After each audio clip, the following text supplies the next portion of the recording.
sana. Firman Tuhan mengajak kita bersama-sama hari ini.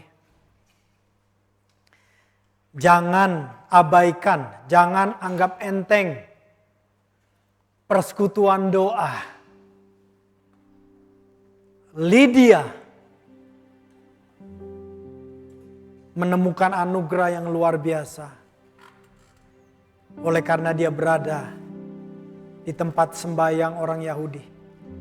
Di lokasi di mana ada doa kepada Allah yang hidup. Lydia menjadi mediator. Bekerja sama dengan Tuhan, dia membuka hatinya. Dan Tuhan bekerja di dalam kehidupannya. Lydia membuka rumahnya juga. Sehingga pekerjaan Tuhan dengan dahsyat terjadi. Dan di rumah Lydia lah dimulai perintisan gereja Yesus Kristus di kota Filipi. Yang membawa sukacita yang luar biasa.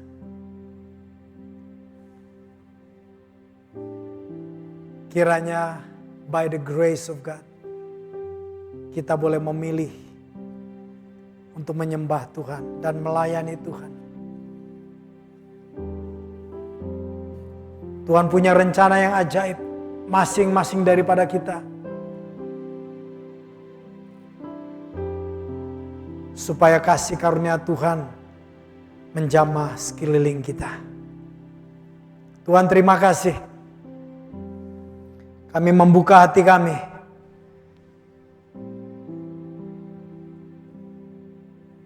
Kiranya hal yang Engkau rencanakan dalam hidup kami terjadi, Tuhan. Pakai kehidupan kami sebagai mediator, di mana orang boleh melihat. Dan kehidupan kami mengalirkan damai sejahtera di tengah-tengah sekeliling dunia yang penuh dengan konflik. Dunia yang penuh dengan persaingan yang luar biasa.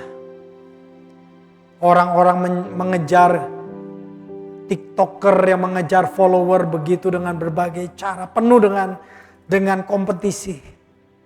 Pekerjaan juga. Relationship juga. Banyak yang penuh dengan konflik dan kompetisi. Tapi kiranya kehidupan kami Tuhan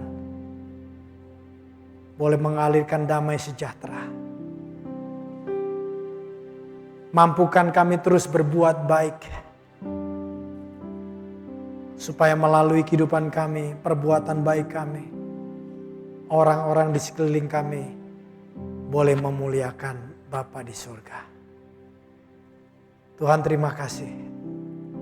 Bagian kami adalah membuka diri kami.